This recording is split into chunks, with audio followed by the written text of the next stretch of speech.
जय गुरु जी। गुरु जी के चरणों में कोटि कोटि नमन। गुरु जी इस रहमत चैनल पे आप सभी संगत का स्वागत है।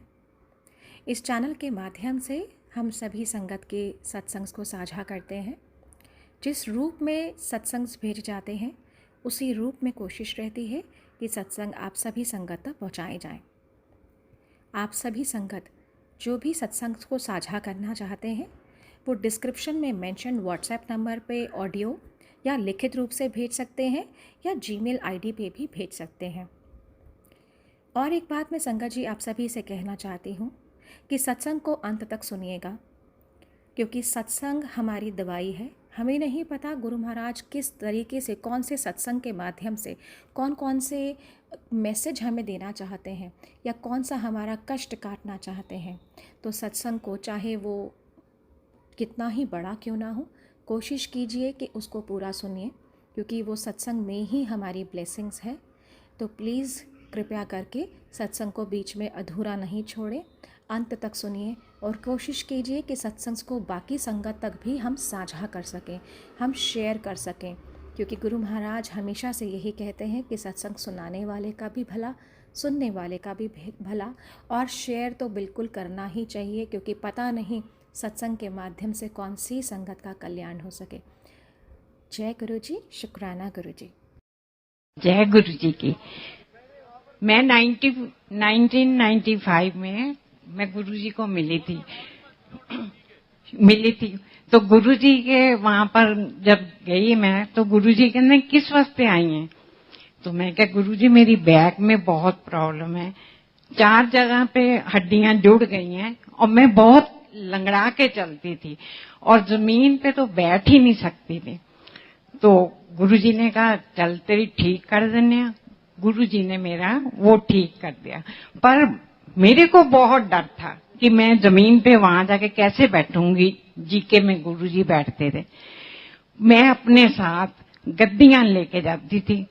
तो गुरुजी ने क्या कल तो गद्दियां नहीं लेके आनियां, पर मेरे को डर, कहाँ मेरा घर, कहाँ गुरुजी, मैं नहीं बैठ सकूंगी। तो मैंने एक लिफाफे में वो पॉलिथीन में डाल ली गद्दियां और उसके ऊपर तौलिया रख दिया और मैं गुरुजी के पास चली गई।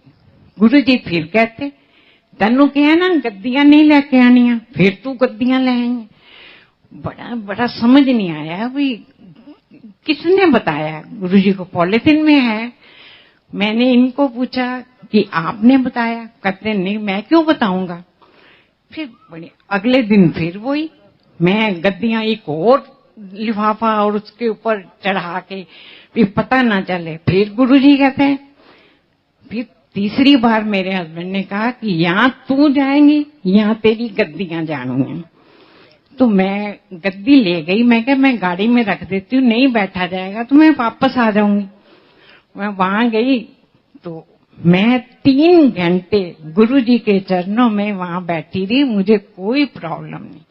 और मैं आप देखो बिल्कुल ठीक ठाक हूँ, मैं चल फिर सकती हूँ, मैं जमीन पे भी बैठ जाती हूँ। पर आजकल जरा ये है घुटनों में प्रॉब्लम है, उसकी वजह, बैक की प्रॉब्लम नहीं है। गुरुजी ने मेरा ये ठीक किया।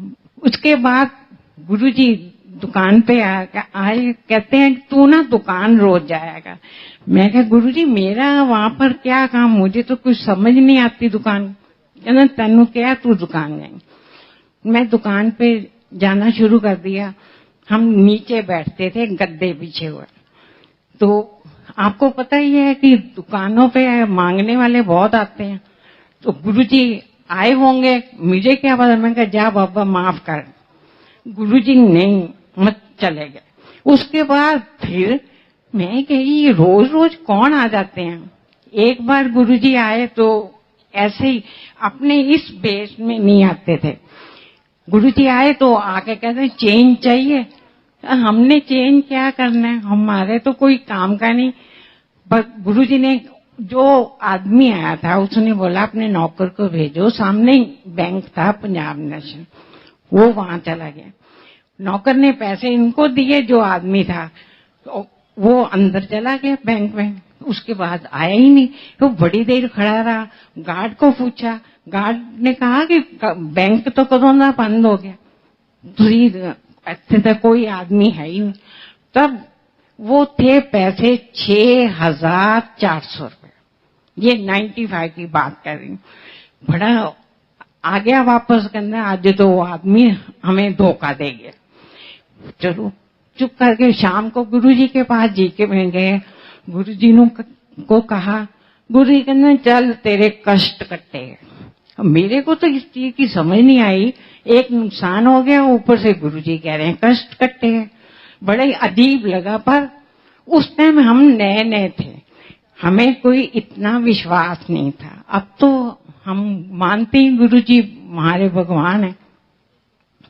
उसके बाद वो 6,400 चले गए। उसके बाद गुरुजी फिर आए, आके ना दुकान पे गेट में खड़े हो गए, और इतना लंबा आदमी था कि उसके जो बाल थे वो गेट के साथ टच कर रहे थे, और इतना मोटा रस्सी बांधी हुई यहाँ पर। बड़ा, मैं कुछ नहीं कहा ना, उस आदमी ने कुछ मांगा, उसने ये खड़ा हो गया। मैं कह जा बाबा माफ कर, वो नहीं गया, क्योंकि उस टाइम ये पैसे गिन रहे थे, कहीं से पेमेंट आई थी। मैंने कहा आज फिर न चली जाए। फिर वो आदमी फिर खड़ा रहा। हाँ, नौकर कहते बिल्कुल भोले शंकर लग रहे हैं, दे दो। मैंने 2 रुपए बस ऐसे हाथ डाला गुरुजी को, वो नौकर को बोला कि दे यार। वो देने गया, आदमी गायब हो गया। बड़ी अजीब लगा। उसने, हमारी दुकान ना फर्स्ट फ्लोर पे है, तो वो बाहर गया और गार्ड को बोला एक आदमी है। कहते इतना बड़ा आदमी आता तो नजर ना आता, कोई नहीं गया। वो जो आदमी आया था वो गेट पे ही पैदा हुआ, गेट से ही गायब हो गया। तो वो नीचे तक गया और देखा कोई नहीं है, वापस आया, 2 रुपए मेरे को दे दिए, पर्स में डाल दिए। शाम को गुरुजी के पास फिर गए। गुरुजी आज ये इतना ही बोला तो गुरुजी कहना हाँ 2 रुपए दे के पीछे नौकर नू मेरे पगाया, और मैं तेरे 2 रुपए का भुखा हो। गुरुजी 2 रुपए के लिए, और आप थे, कहते होर की तेनू पता नहीं चलता मैं दुकान। मैं गुरुजी आप आओ दुकान पे, इस वेश में आओ, फिर मुझे क्या पता चलेगा कि आप वो कौन है। कभी कभी तो बहुत ही गलत बात बोल देते हैं। गुरुजी कहते आवांगा तो इस तरह ही आऊं। बड़ा मतलब आते, कभी आके मेरे को एक कड़ा दे गए गुरुजी, कभी आते माला जपने के लिए दे जाते। तो मेरे को ये नहीं समझ आता ये कौन है। गुरुजी कहते मैं अन्ना तो पहचानती हूँ नहीं। मैं क्या गुरुजी आप आते हो, थोड़ा सा इशारा कर दो मेरे को कि मैं गुरु हूं, तो मैं देखो आपकी कितनी खातिर करूंगी। हम तो करोल बाग में मार्केट में बैठे हुए हैं। गुरुजी कहते ना आवांगा तो इस तरह। फिर तो मैं अगर सारे सुनाने लगी तो फिर तो बहुत टाइम चाहिए, मैं थोड़े से सुना देती हूँ। मेरी आंख में शुगर आ गया। गुरुजी ने, मैं के सब डॉक्टरों को दिखाया, फिर मेरे को किसी ने कहा गंगाराम में जाओ, वहां गई। उन्होंने कहा शुगर आ गई, ऑपरेशन कराना पड़ेगा, आप टाइम बता दो कौन से दिन को कराना है। मैं गुरुजी के पास गई। मेरे को ये था कि मैं गुरुजी को पूछे भी ना तो कुछ नहीं कराऊंगी। वो कहता है आंख आपकी क्या है आपने। मैं अपने हस्बैंड से सलाह कर लूं। कहता आंख आपकी क्या है हस्बैंड को। मैं क्या फिर भी पूछना तो बनता है ना। मेरा मतलब था कि मैं गुरुजी के पास गई। गुरुजी डॉक्टर ये कह रहा है, कहना परवाह ना कर, ऑपरेशन ना कराई, अगर कराया तो तू अन्नी हो जाएगी, तेनू दिखना ही बंद हो जाएगा। बड़ा मैं तो तब तो गुरुजी के पूरा विश्वास था। गुरुजी ने मेरे को इतना कहा। तब ना लोग माला चढ़ाते थे गुरुजी के आगे, तो गुरुजी ने नंबर बताया, इस नंबर की माला उठा मेरे को दे। मैंने माला दी और गुरुजी ने मंत्र पढ़ के मेरे को दे दी। घर जाके इसको पानी में डाल के नहा लेना तो ठीक हो जाएगी, और आंखों पे छिट्टे मारने। मैंने वही किया। आज इतने साल हो गए, मैं बिल्कुल ठीक हूँ। वो शुगर कहाँ आंख में गई पता नहीं, मैं बिल्कुल ठीक हूँ। गुरुजी फिर चले गए जलंधर, उसके बाद चंडीगढ़। तो बड़ा मन नहीं लगता था, बहुत रोती थी मैं फोटो के आगे। मैं जलंधर गई, गुरुजी कहते मेरे आंटी तू मेरी फोटो आगे बहुत रोंदी है, तू रोया ना करया कर, तू खुश रहा कर, मैं हर वेले तेरे नाल हां, मैं तेरे अंदर हां, तू कदी अपने आप को कल्ला ना समझी। गुरुजी मैं जब भी पाठ करती, कंधे पे कोई ऐसे जोर से दबा देता, कभी मेरे सिर पे, मेरे को समझ नहीं आती ये कौन, मतलब पीछे से दीवार है और ये कौन मेरे को करता है। तो गुरुजी को मैंने कहा, गुरुजी कहते तन पता नहीं चल रहा, मैं आना तेन नजर नहीं है। मैं कहा गुरुजी नजर तो आते ही नहीं आप, कहना मैं तेरे अंदर जो। बात होगी गुरुजी के जाने के बाद मेरे को बहुत बहुत अकेलापन, बहुत रोती थी। मैंने सुबह उठना, हमारे कमरे के साथ ही मंदिर बनाया हुआ था, उसको और कोई रास्ता नहीं था, सिर्फ बेडरूम से ही था। मैं उसमें जाके बैठ जाती और एक शीशी में पिस्ता और बादाम डाले हुए, गुरुजी को जाके कह रहा, गुरुजी गुड मॉर्निंग, सारी कथा सुनानी अपनी दुकान की एक दिन पहले की, गुरुजी आज ये हुआ वो हुआ सब। फिर मैं बाद में कहना बादाम खाओगे कि पिस्ता खाओगे, तो अपने आप ही 2 चुप उठाने शीशी में से और गुरुजी को भोग लगा के एक आप खा लेना, एक मैं अपने हस्बैंड को दे देना। ये किस्सा काफी महीने चलता है। एक बार मैं जलंधर में गई, गुरुजी कहने आ मीरा आंटी गुड मॉर्निंग। मैंने कहा रात का टाइम है और गुरुजी कहते हैं गुड मॉर्निंग, चलो गुरुजी से क्या मतलब बोलना, चुप ठीक है। गुरुजी कहते रुकी गल है, रोज मैं बादाम पिस्से बड़े खानी है।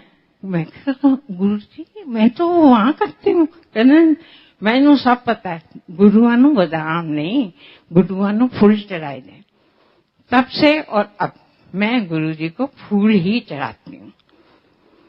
फिर गुरुजी चंडीगढ़ आए, हम गए चंडीगढ़, वहां जाके रात को 8-9 बजे पहुंचे और गुरुजी 2 बजे कह रहे चल मेरी आंटी दिल्ली वापस। बड़ा अजीब लगना, वापस आ गए। उस टाइम ना चंडीगढ़ के पास हम वो कोई ब्रिज बन रहा था, ठीक हो रहा था। हम रास्ता हमें तो एक ही तरफ से आता था, हम वाया पंचकुला होके चंडीगढ़ चले गए।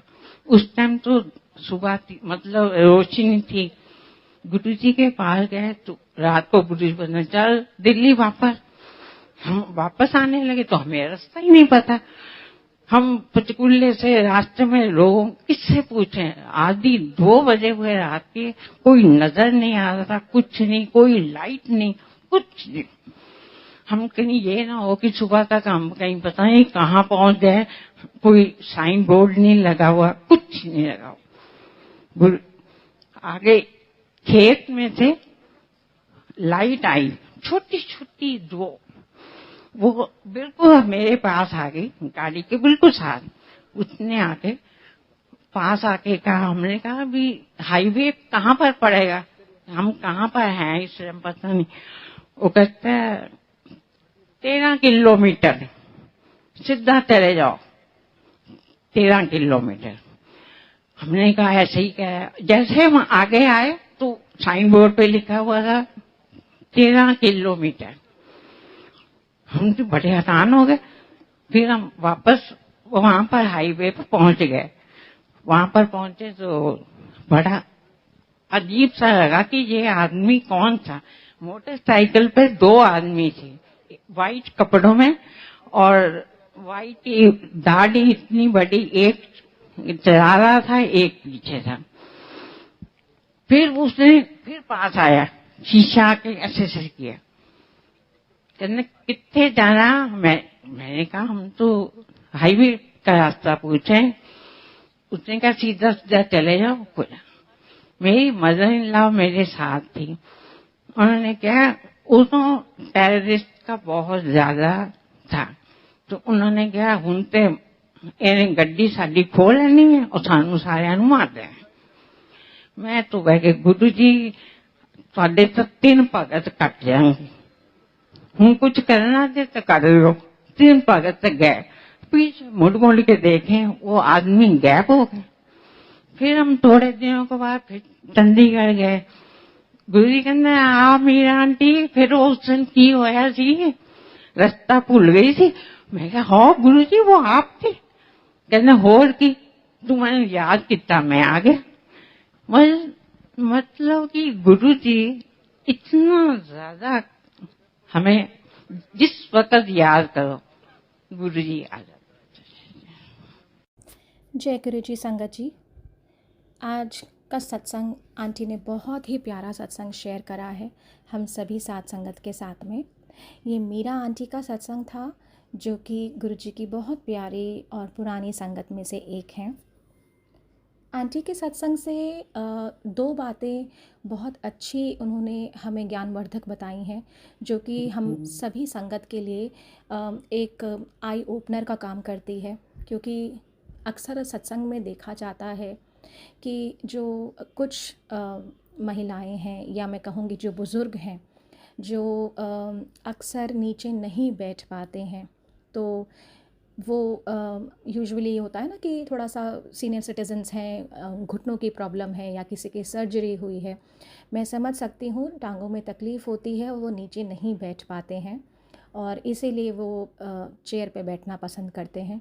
लेकिन संगत जी, आंटी का एग्ज़ाम्पल हम सभी के लिए एक बिल्कुल लाइव एग्ज़ाम्पल है कि कैसे गुरु महाराज ने उनको गद्दी हटवाई, और चाहे उन्होंने कितनी ही कोशिश करी कुशन छुपाने की, और गुरुजी ने क्लियर बोला कि गद्दी नहीं लानी